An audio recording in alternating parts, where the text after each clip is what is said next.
if you imagine a company has a $10 million marketing budget, right? Mm-hmm. And then you imagine they have a Sonic logo on every single TikTok ad, Facebook ad, YouTube ad, all these new medias where the majority of the traffic's coming from now. If they can increase conversion rates marginally, that can have a huge difference to their bottom line. And it's one of those things where, because Sonic branding, once it's done once and well, yes, there might be a brand refresh where it's changed in 10 years, or it's updated, or maybe it's changed slightly to work with a different culture. Right? There might be like a slightly version which sounds more Canadian, right? Or more Christmassy or things like that. But the point being is, this is an asset that they develop once, and then it can be used on these campaigns that can have huge advertising budgets, which makes it very cheap when you compare it to the actual campaign marketing spend.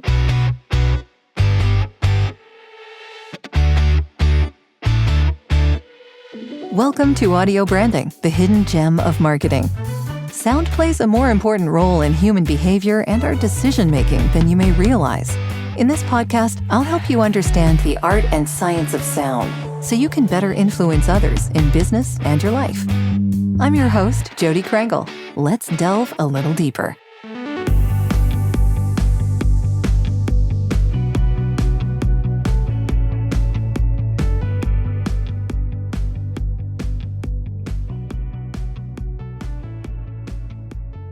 Well, thank you so much for joining me, Thomas. I really appreciate you making the time, especially considering our time zone difference. Yeah, thank you, Jodi. It's a pleasure to be here. Yeah, thanks. I'm amazed at what the internet makes possible because you are in Australia right now, right? Yes. Yep. Whereabouts in Australia? Southeast Queensland. Okay, great. Have you So always it's 7 lived there? a.m., Or? Oh, 7 a.m. Yeah. Yeah, it's a nice early start. Yeah.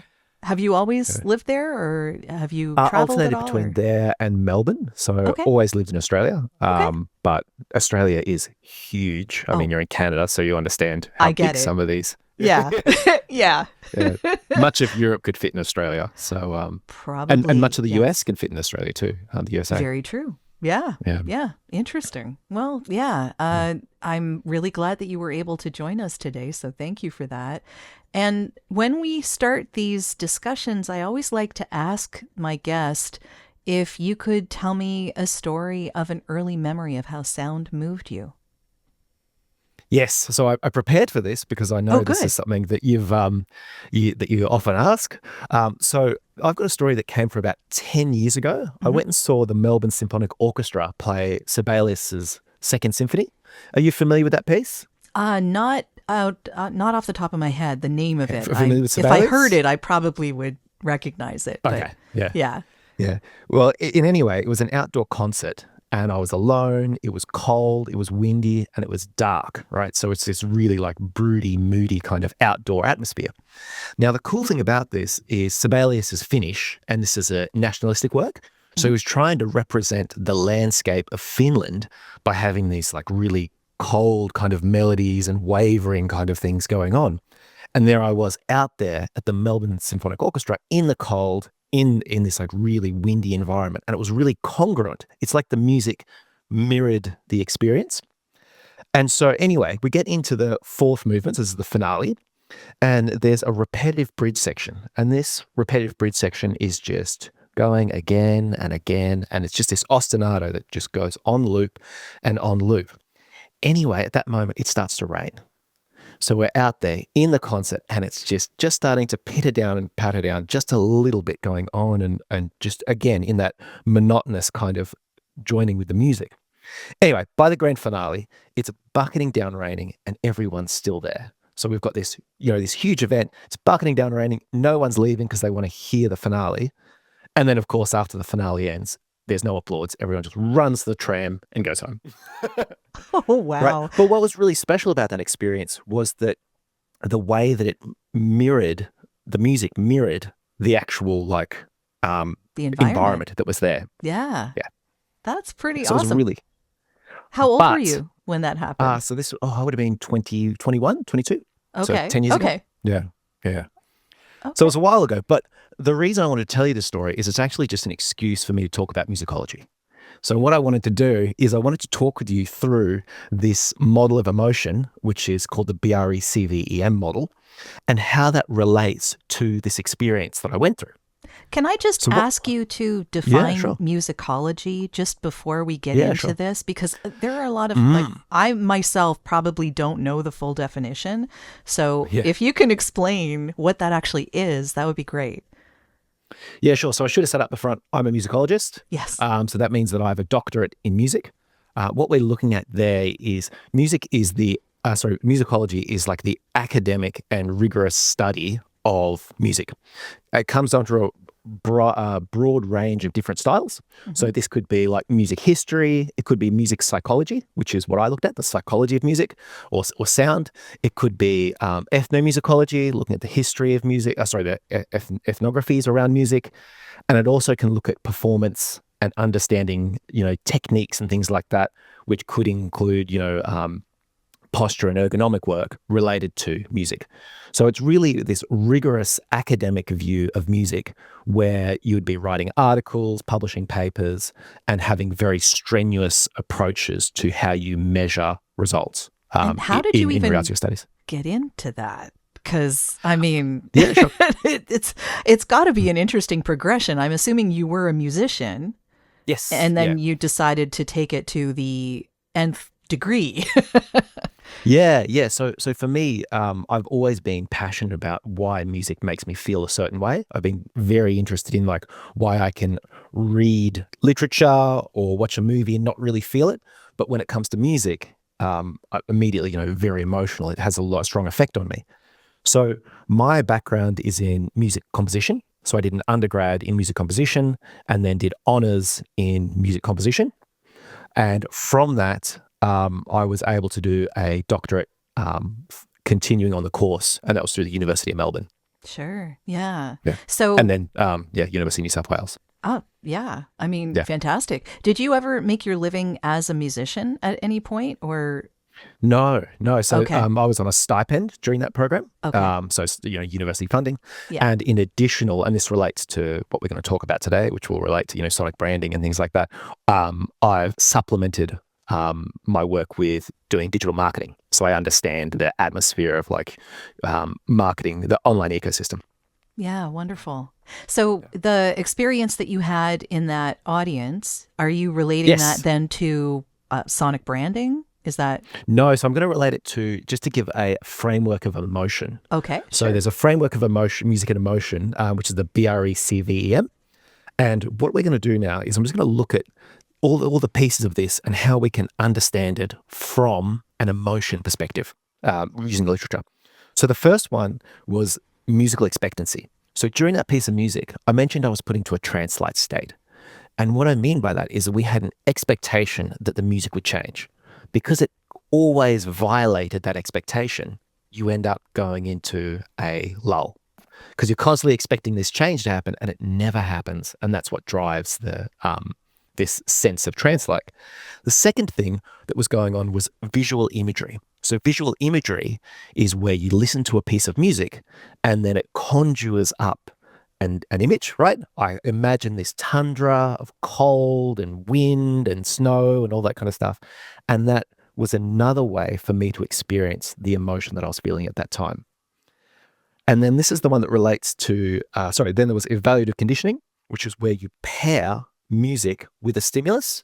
In this case, the stimulus was the rain, the cold, the weather, the wind, right? That heightened the experience. And because I was out there getting bucketed on with rain, it's a pretty strong experience. So therefore, the way that I evaluate that music later has a stronger, a stronger emotional impact there. And finally, related to sonic branding, there's this thing called episodic memory. And what we're talking about here is we had a serious episode that happened with music. And now when we experience that music again, we are immediately taken back to that experience. Yeah. And that's okay. really important to brands because they want that kind of thing of if they say, for example, played at FIFA or something like that, and it's a really key important moment, every time that piece of music is heard, the positive associations that they had with that experience will be carried over to their music. Yeah, very true. And I've had multiple discussions with many people about that particular topic, and consistent repetition over a long period of time basically associates that sound with that business. So Yes. Yeah. yeah, it becomes a memory thing. And again, almost a time travel thing, because Mm. you hear that sound and it takes you immediately back to that moment you first heard it and what you were Yes. feeling in that moment and how it made you feel and all of that. And so, yeah, it's very big in audio branding. But how But does it's good. A lot of this stuff, musicology? yeah, Yeah, all yeah. of this stuff comes from musicology literature. So that was a framework that Okay. was developed in the 2000s. And so by understanding that framework, then we can look at how we want to tailor the music to shape those experiences. It's very common for people to talk about music and emotion, but not actually to be familiar with the mechanisms by which music conveys emotion. So by going through those, or that was 5 of the 7 emotions, mechanisms by which music can convey emotion, we can help, musicians, composers, and things like that get those outcomes that they desire. Okay. So is this something you've mentioned, an audio brand tone of voice? So Yes, does yeah. that relate back to what you're talking about with those different emotions, or No, how? that's more based on a cultural phenomenon. So Okay. you could say that what you're saying, like what you said there about like the pairing of music and sound, Hmm. throughout history, we've paired certain sounds with certain emotions and certain, I guess, branding outcomes. So like we might have, we want to convey trust. So maybe we have a strong, triumphant, trumpet. Hmm. That's the kind of tropes that we'd expect. The lonely oboe, right? Oh, yeah. Yeah, yeah. We might have an acoustic guitar over the campfire. These are kind of cultural norms that come from all around the world and throughout history that we now associate with sounds. So this audio tone of voice worksheet, what it looks at is we have these certain branding pillars that we might have. So it might be innovation, trust, and let's say Australiana, right? So we go innovation, we have cultural norms associated with electronic music, digital sounds, hard hitting bass, all that kind of stuff that we associate with that through repeated exposure Hmm. with these sounds, with those kind of branding pillars. And then we might have trust, which I mentioned before, and then Australiana, that might be like a didgeridoo using a cultural I norm, was going to right? say, yeah. Yeah, I yeah. mean, that's what I Or would associate AC/DC, with it, right? but Yeah, yeah. what do I know So, though?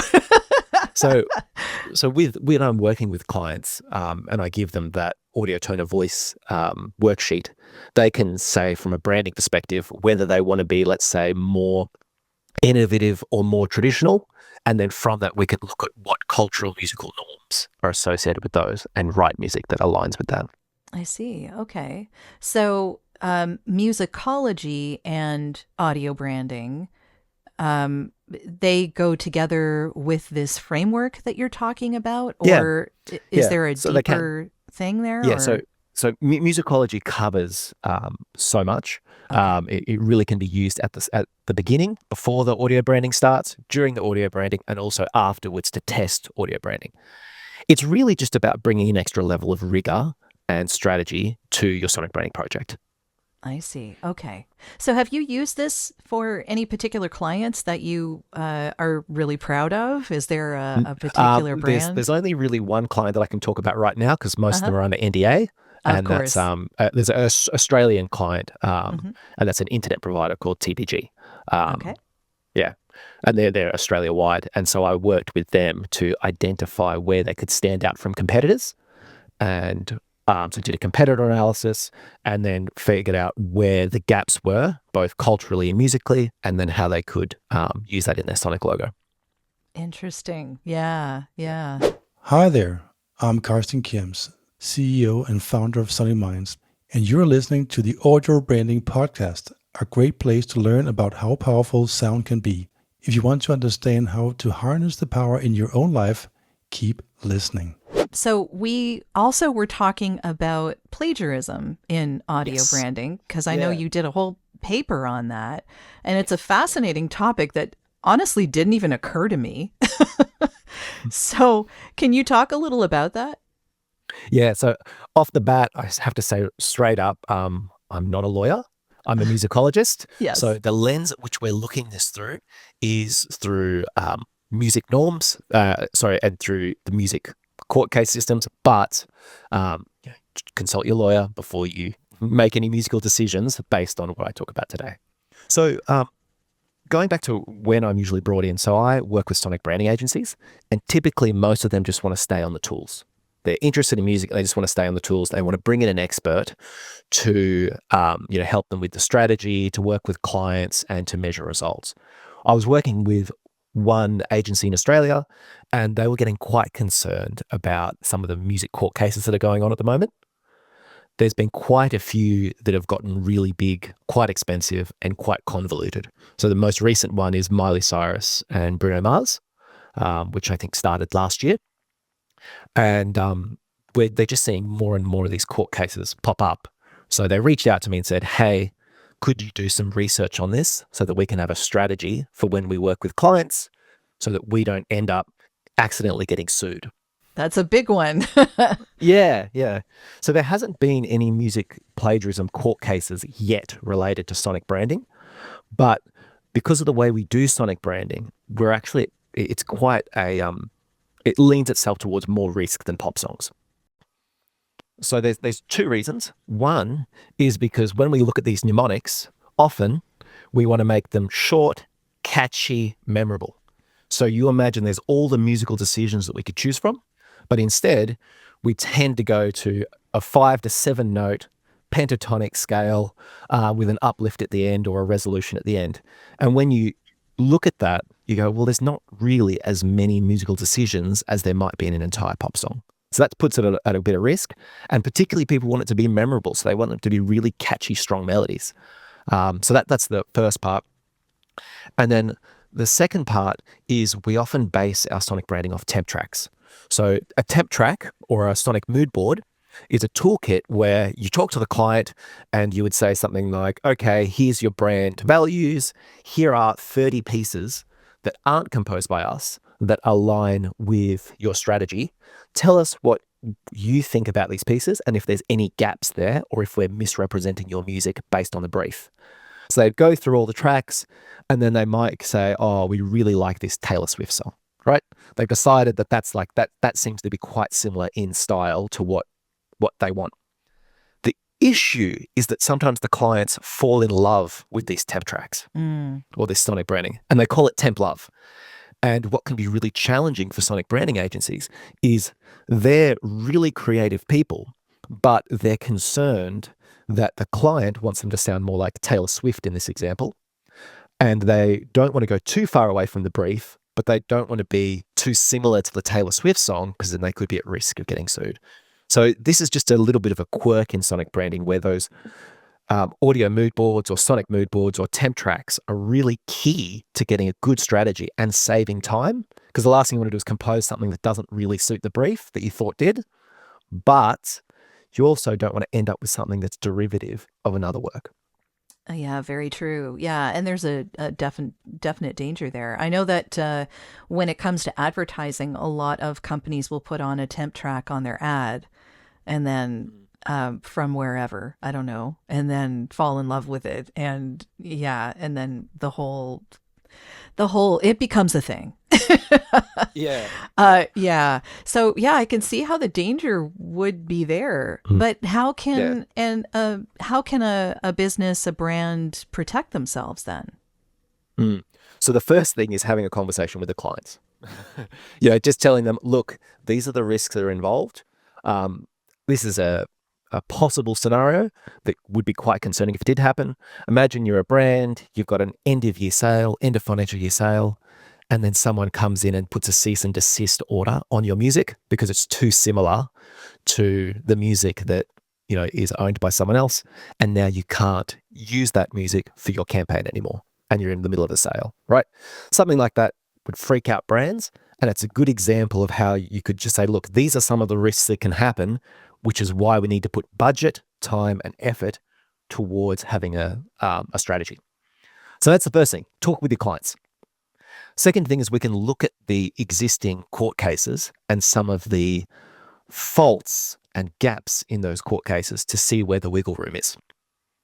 So when we look at traditional music court cases, what we see is that most of them come from a classical music lens. So they're looking at melody, pitch, and so they're probably looking at like melody, with vocal melodies or rhythmic, or ostinatos, and then they're looking at note placement in those melodies, and also looking at pitch information, contours, things like that. There is so much more to music than melody, and this is where a composer could work in those areas and be at a lower risk than directively ripping off a melody. So you go back to your Taylor Swift example, maybe they take similar instrumentation, similar arrangements, similar effects on the instrumentation. The textures might be similar.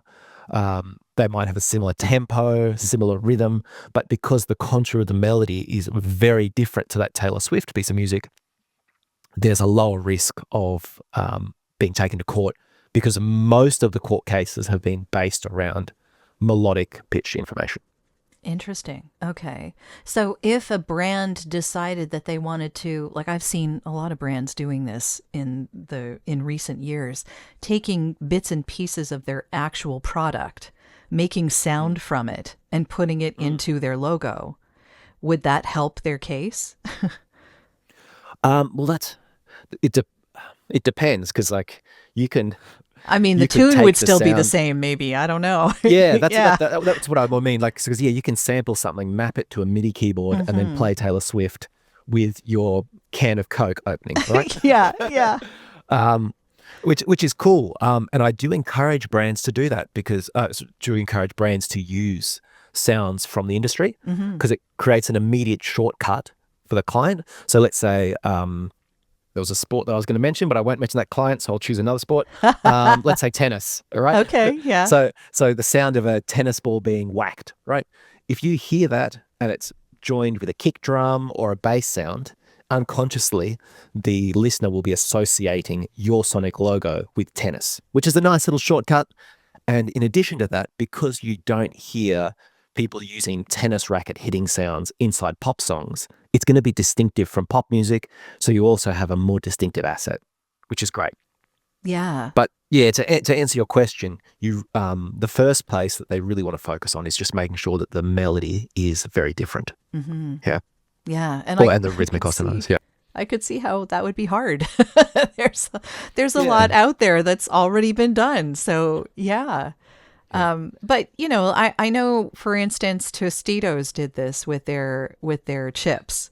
So they took the sounds of the bag, or the crunch of the chips, or the opening of a salsa jar, like all of this kind of stuff, and put it into their logo, which was really interesting. And I think Kia did the same thing with their cars. They had people playing the car as an instrument, which was really interesting. And there was a really good example you might remember. I think it was the London Olympics, where they took all the sounds of all the different sports and put them into a musical track. The thing I would say though is there are risks being too dependent on sound design. Sound design isn't a particularly good strategy to convey emotion, right? If we think of the sound of a tennis racket, hitting a ball, that's not going to have much emotion conveyed in it. Whereas if you are to pitch tune that, so turn it into a melody, or add a melody over the top and use that as rhythm, then there's opportunity to get both the distinctive asset and also an opportunity to convey, music and emotion using the tools that of, melody and things like that. Yeah, it's pretty fascinating stuff, and so many things that could go on in an audio brand. Because I read your PDF, I noticed that you put in there that a lot more people are doing sonic branding these days, audio branding. Yeah. So yeah, that's encouraging. I'm glad to hear that. Yeah, it keeps me busy. I'm sure. Yeah. Yeah. But it's one of those things where the more agencies I talk to, many of them come from composing music for advertisements, and their clients are saying, hey, you do our music for advertising, for our TV commercials, for our radio, things like that. And they'll say, well, why don't you do a sonic branding? And a lot of these agencies are like, that's fantastic, but I don't have a clue what I'm doing with sonic branding. So they end up just treating it like an advertisement. And that's where typically I'd be brought in, where people are unsure of the strategy that's involved and unsure how to speak the language of branding, and also the musicology, and being able to provide confidence to the clients by having that musicology background testing, or whether that's looking through the literature, the music literature. It can provide confidence to those brand managers to making sure that they're getting an asset that can last 10, 20, 30, 40, 50 years. Oh, yeah, that's definitely the idea. I mean, Yeah. I assume that these are pretty expensive things to do, so you don't want to just do a one-off and have it run through one advertising campaign and then have it disappear. Yeah. So that is the case, but I do think, and as sonic branding agencies, we haven't done a particularly good job of demonstrating how actually cheap it is. Okay. So what I mean by that is, if you imagine a company has a $10 million marketing budget, right? Mm-hmm. And then you imagine they have a sonic logo on every single TikTok ad, Facebook ad, YouTube ad, all these new medias where the majority of the traffic's coming from now. If they can increase conversion rates marginally, that can have a huge difference to their bottom line. And it's one of those things where, because sonic branding, once it's done once and well, yes, there might be a brand refresh where it's changed in 10 years, or it's updated, or maybe it's changed slightly to work with a different culture, right? There might be like a slightly version which sounds more Canadian, right? Or more Christmassy or things like that. But the point being is, this is an asset that they develop once, and then it can be used on these campaigns that can have huge advertising budgets, which makes it very cheap when you compare it to the actual campaign marketing spend. Oh, yeah. And I know people used to spend a lot of money on license-free music directory stuff. So, I mean, even then, the issue that I've always had with that, though, is that your nearest competitor could use the same song that you use, which I'm sure has happened multiple times. Yeah, and that can really backfire, particularly there's a classic example of a British company, which is like a high-end Home Depot, kitchen renovations. And they used a song that was also used in the Godzilla trailer. And it's one of those things where at the same time, you could be watching a trailer for Godzilla and also hear this piece of music. Now, yes, it was rearranged so that it was like, that Hans Zimmer epic music trailer that they had with the Godzilla, but it was Welcome to My World was the track. But that's terrible for branding. Yeah, it's terrible to have your home hardware place associated with Godzilla, really. Yeah. I mean, not great. That's that's interesting. I have witnessed the phenomenon of different advertising using the same song for like multiple different industries. So anything from a car company to a gardening company to like a food item, and then a shoe, and they're all using that same sound. Oh, one of them was a fast food place. Like, yeah. I mean, it just gets ridiculous. Well, that's the end of this episode. Thanks for listening. And if you like what you heard, why not tell a friend about this podcast? It's available in all the usual locations. Until next time.